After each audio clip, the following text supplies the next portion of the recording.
Salut Antoine, qu'est-ce que tu fais? T'as tout gâché? Salut Guéric. J'étais Bonjour. sur le point d'appeler Elara. Qui ça? L'esprit de la rivière, Elara, une déesse aquatique magnifique qui est attirée par les flûtes de Pan. Mais voilà, j'ai raté. Faut que je recommence. Bravo, merci Guéric. Bah, peut-être qu'elle attend que tu t'améliores un peu, non? C'est pas sympa ça.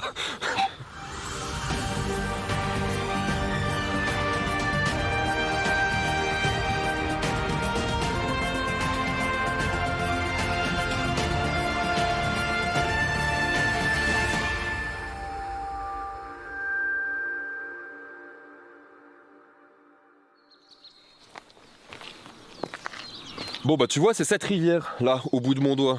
Tu la vois? Ouais, je la vois. Cette rivière, c'est le Tarn. Ah, On est en ok. Lozère. Ah, et du coup, c'est là que vit Clara? Elara, la nymphe du Tarn. Faut que je te raconte l'histoire parce que c'est quand même abracadabrantesque. Moi je l'ai sorti ce fois-là. Abracadabrantesque. T'es capable de le dire ou pas? Bah, je suis capable d'écouter l'histoire en tout Ok, cas. d'accord. Il y a très longtemps, dans des temps anciens, non loin d'une rivière enchantée, tu l'auras compris, c'est les gorges du Tarn, vivait un jeune berger. Ce jeune berger s'appelait Pierre. Et il avait un don. Il jouait extrêmement bien de la flûte. Son plaisir à Pierre, chaque soir, c'était de venir se poser sur les falaises en haut des gorges du Tarn pour jouer de la flûte. Il aime bien, c'est un moment où il est tranquille, c'est un petit moment pour lui, en communion avec la nature, et il aime énormément ça. Et il jouait tellement bien de la flûte qu'un beau jour, des profondeurs de l'eau du Tarn, sort une nymphe, une sorte de déesse aquatique magnifique qui s'appelle Elara. Pierre, il est complètement subjugué par la beauté d'Elara. Et Elara est complètement envoûtée par la musique enchanteresse de la flûte de Pierre. Une histoire d'amour a priori qui commence bien. Ce qu'elle lui propose, c'est que s'il vient jouer de la flûte tous les soirs dans les gorges du Tarn, elle le récompensera d'un trésor inestimable. Et donc Pierre s'exécute, il revient avec sa flûte pour jouer ses airs mélodieux chaque soir. Et en fait, plus il joue de la flûte, plus il se rend compte que toute la nature autour de lui est en symbiose. C'est-à-dire que les animaux se manifestent, ils se rassemblent autour de lui, les arbres au-dessus de sa tête commencent à danser avec les bruissements du vent, les étoiles dans le ciel brillent plus intensément et surtout, Elara est captivée par la musique de Pierre. Au bout d'un certain temps, Elara tint sa promesse et elle offre à Pierre une gemme étincelante. C'est une pierre précieuse, d'un bleu éclatant, je crois que c'est un saphir. Ce saphir, il a pour pouvoir magique d'accorder des souhaits à celui qui le possède. Et alors Pierre, il se dit génial. Mais petit à petit, avec le temps, Pierre devient de plus en plus attiré par la richesse, la célébrité, parce que rappelle-toi, il a un don pour la musique, les choses matérielles, etc. Et puis il commence à jouer pour la cour, pour les puissants, pour les notables. Et il délaisse petit à petit les gorges du Tarn et la belle nymphe Elara. Mais au bout d'un moment, les banquets, les festivités, les mondanités, etc., ça commence à perdre un petit peu de sa saveur. Et Pierre se rend compte qu'il a fait une terrible erreur. Il décide de revenir dans les gorges du Tarn pour récupérer Elara et pour récupérer la pierre, en fait, qui commence à perdre un petit peu de son éclat. Mais il retrouve pas Elara. Elara a disparu. Et on raconte que depuis ce jour-là, Pierre errait dans les gorges du Tarn en jouant de sa flûte à la recherche d'Elara, mais qu'il ne la revit jamais. C'est terrible, C'est terrible. la cupidité humaine. Cette légende, elle nous dit quoi? Elle nous dit que dans la vie, il n'y a pas que les besoins matériels qui sont importants, il y a des besoins qui sont autrement plus importants. Par exemple, la beauté de l'âme, l'élévation de l'âme, la musique, les choses immatérielles, la beauté de la nature, etc. Tu vois. Oui, visiblement, ça remplit plus l'esprit d'être en communion avec la nature que avec la cour du roi. Exactement. Guéric, il y a une nymphe en liberté là. Moi j'ai ramené ma flûte. Pas bête la bête. Mais toi, t'es déjà marié par contre. Oui mais pas toi. Donne-moi la flûte.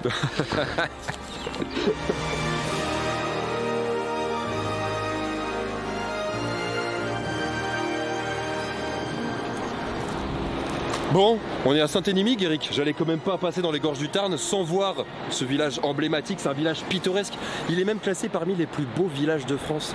Oh là là, monsieur Antoine ne m'emmène pas n'importe où. Je t'emmène pas n'importe où. Regarde un peu comme c'est typique, un vrai village de carte postale avec ses toits en lot, ses petites rues pavées. C'est un vrai paradis ici. Bon, on va descendre dans les gorges du Tarn maintenant. On va aller chercher Lara.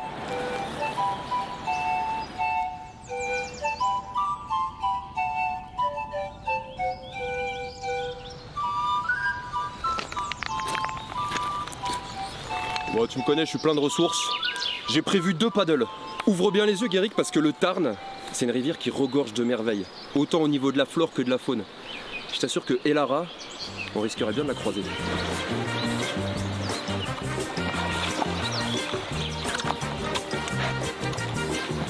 le faux départ. Ouais, c'est ça, t'en as jamais fait. C'est plus difficile que je le pensais. Oui, bah attends-moi quand même. Et Lara, j'arrive. Eh oh.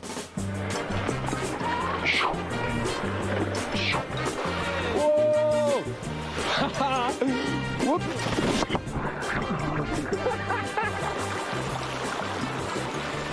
Ouais, ça secoue un peu quand même, hein. Oh, les vagues. C'est l'aventure, Guéric. Tu me préviens si je fonce dans un rocher. Ouais, je te préviens, ouais. Et bah alors. C'est quoi, c'est une nouvelle technique? Tu filmes, j'espère. Bah je...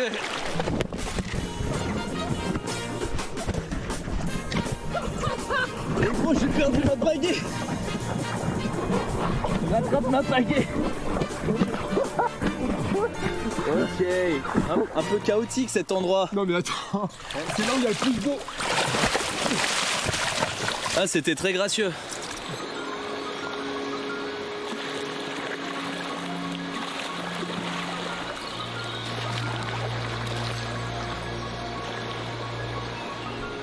Oh là là, et là franchement c'est grandiose. Dans ce décor magnifique là, j'ai même arrêté de pagayer là. J'ai besoin de rien faire, je me laisse simplement emporter par le courant.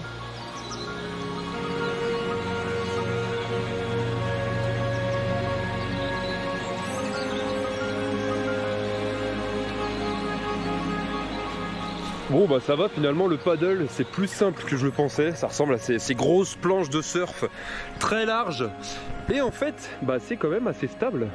Ça permet de pouvoir profiter de la beauté de la rivière. Quand on est debout on a un meilleur point de vue, regardez ça un petit peu.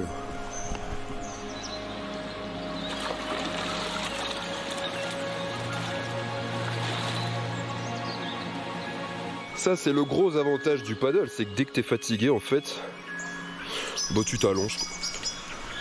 Oh. Guéric ? Oui. Je ne pagaie plus. T'as bien raison, si tu veux je fais le guide. Ok, salut.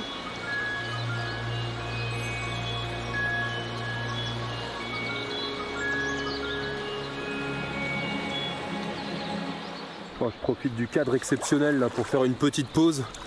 J'ai mis mon paddle juste derrière. Fait trempette. Oh, le cadre est magnifique. Et il y a un tel silence. C'est tellement tranquille. Vraiment là pour une aventure c'est sympa, pour des vacances c'est paradisiaque. À venir se baigner ici dans les gorges du Tarn, sous ces falaises immenses, on se sent vraiment tout petit. Alors normalement, si on lève un petit peu les yeux au ciel, si on essaye d'être attentif, ouais j'en vois un là-haut, on peut voir les fameux vautours des gorges du Tarn. C'est un véritable ballet aérien, c'est spectaculaire.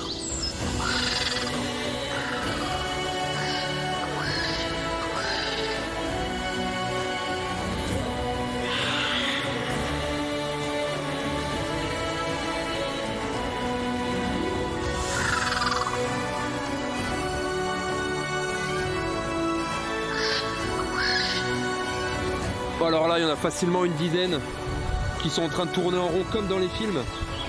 C'est magnifique.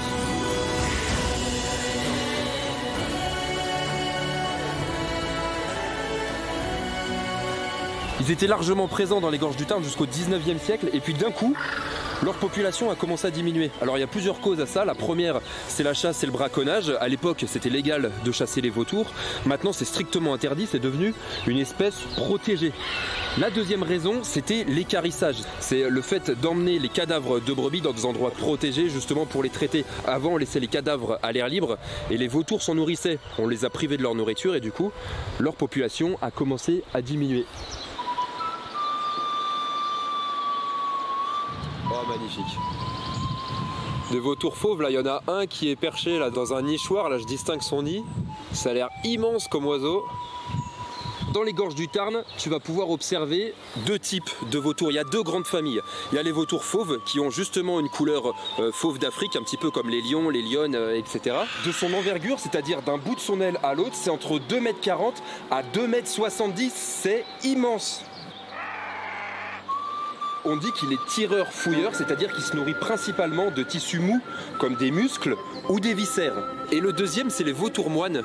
Eux, ils sont un petit peu plus rigolos parce qu'ils ont une sorte de fourrure autour du cou. Il est en danger d'extinction, il mesure de 2,50 m à 2,95 m, tu te rends compte, presque 3 mètres. Et on dit qu'il est déchireur, c'est-à-dire qu'il préfère les parties un peu plus coriaces par rapport aux vautours fauves, comme la peau, les tendons et même les cartilages.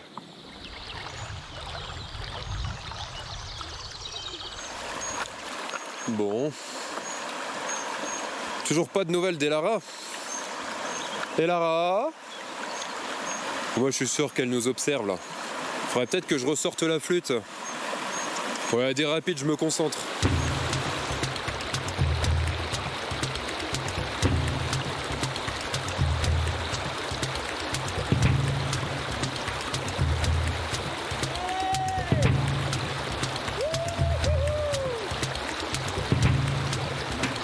Dérapage contrôlé. Hop là. Quel style! Bon. Magnifique un petit peu là, cette descente du Tarn là. T'as aimé? Ah, c'était super. On a vogué aux côtés d'Elara, tu l'as vu? Je l'ai ressenti. Et bah tu sais quoi, moi aussi. Ça me fait très plaisir que tu l'aies ressenti parce que je pense que Elara c'est un peu plus qu'une nymphe. C'est l'esprit des gorges du Tarn, tu vois. L'esprit de la rivière. Elle s'incarne dans les vautours, elle s'incarne dans le scintillement de l'eau, elle s'incarne dans chaque fleur, chaque papillon. Quel poète. Bah ouais, mais tu sais, moi... À chaque épisode, son brin de poésie, hein. Exactement, exactement. De toute façon, Guéric, on peut pas aller plus loin. Tu vois les 2 gilets de sauvetage là au bout de mon doigt. Ça signifie qu'il y a le pas de souci derrière. Et alors, je t'assure qu'avec des paddles, pas de souci, gros souci plutôt. Voilà, danger de mort même. Le beaucoup de soucis, on pourrait l'appeler. Ouais, le beaucoup de soucis. Donc ça s'arrête là. Ce que je te propose, c'est qu'on aille se changer, se sécher, et puis terminer l'épisode tranquillement. Bah, je te suis. Et puis un petit chocolat chaud. Chocolat chaud. Oui, bah ça va peut-être aller au bout Quoi d'un moment, la flûte de Pan. Quoi? On en a entendu beaucoup dans cet épisode. Ça va, merci. Dis que je sais pas jouer aussi. Non, mais peut-être que la déesse, elle a envie d'entendre un peu de guitare aussi, ou je sais pas, des claquettes. Ah bah fallait le dire, je vais chercher les claquettes. Non, c'est pas la peine.